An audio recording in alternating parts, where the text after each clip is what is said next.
Ano ang cravings ninyo today? Ako, itlog na maalat. Perfect ka-partner ng kahit anong pagkain sa ating almusal. Isa talaga sa mga go-to food nating mga Pinoy ang pagkain ng mga itlog. Pero ang itik farm na pinuntahan ni Diego, kakaiba raw ang mga itlog.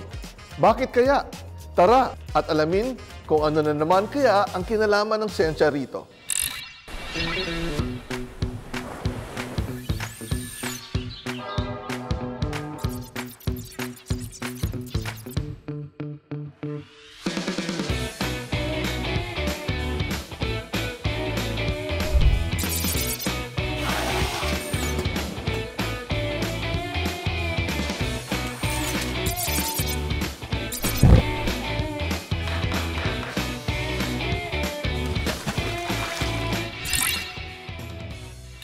Kung legit Pinoy almusal ang usapan, hindi pwedeng mawala ang itlog sa ating mga lamesa. Sunny side up, scrambled o nilaga man yan, you name it, and you got it. Pero hindi lang itlog ng manok ang masarap sa almusal. Dahil hindi rin magpapahuli ang itlog ng itik na perfect sa kahit anong kainan. Alam nyo ba na ang isang itik o duck ay kaya mangitlog ng 266 kada taon? Kaya naman, ang ilan nating kababayan ginawa na rin itong kabuhayan. Pero kung anong sarap ng itlog ng itik, tila inaalat naman daw ang ilang duck breeder sa Nueva Ecija dahil ang inilalabas na itlog ng kanilang mga itik kumukonti na raw. Bakit kaya? Yan ang ating aalamin sa ating egg-citing adventure today.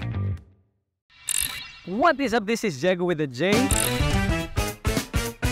And today nandito tayo sa Nueva Ecija, a province most known for being the largest rice-producing province in the country and also the rice bowl of the Philippines. But hindi lang dyan kilala ang probinsyang ito. Kilala din siya sa itlog na maalat at itlog ng itik. So I'm just so excited na malaman kung bakit nga ba sila kilala dito, specifically sa pag-iitlog ng mga itik. Now, before we go to that, puntahan muna natin at kilalanin ang ating wisher.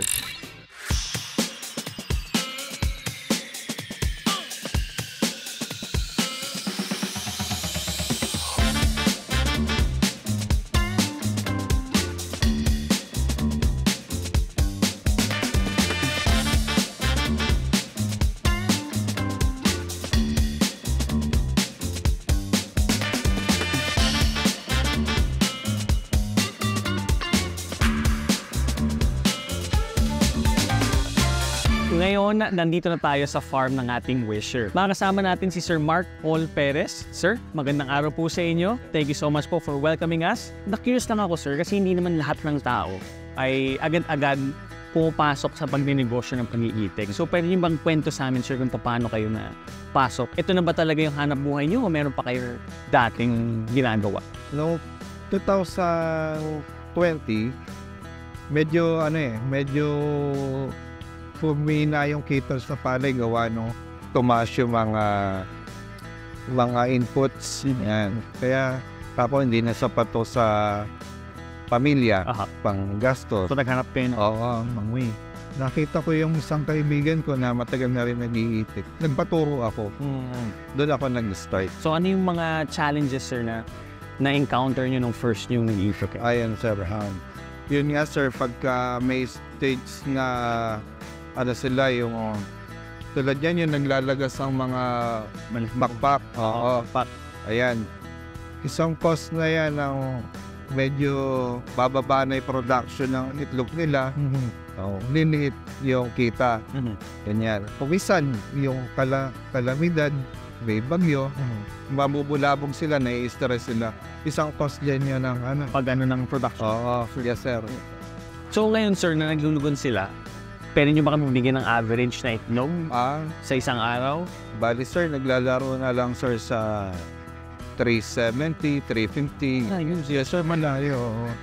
Kaya lang po ako hindi nalulugi sa ngayon dahil medyo mataas ang presyo ng itlog. Pero sir, kung mababa ang presyo ng itlog, lugi na. Yun na malaking problema, sir. Sa itik din ba, sir? Meron bang breed? Meron bang variety yan na ginagamit nyo ngayon? Or parang Generic lang talaga siya. Como ako sir, hindi pa naman nga ganun katagal sa itikan. Pero sa ang alam ko sir, may naririnig ako. Yung may mga, tulad po nito, kung sabihin nila, yung mga ordinary itik or itik pateros, ganun po ang tawag nila. Tawag sa kanila.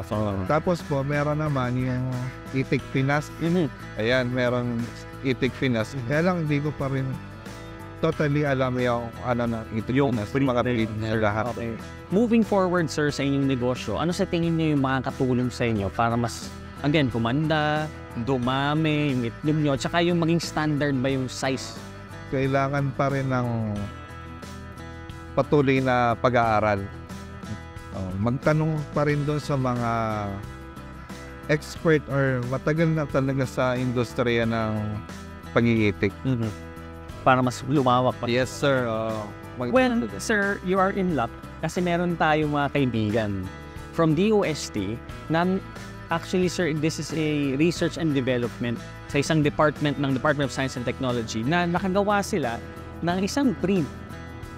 Na-research na, sir, na yung mga breed na nasabi nyo nga, sir, narinig nyo, yung itik pinas, na meron pala siya, sir, 3 pang sub na breed na yung production ay maayos, less sila na maano ng sakit, at saka, sir, yung stress levels sila mas na-maintain. So, samahan natin, Sir Mark, ngayon para makita natin o matutunan pa natin from our DOST experts itong breed ng itik na pwedeng makatulong sa kanya na dumami, gumanda, at saka mas lumago pa yung kanyang farm. Tara!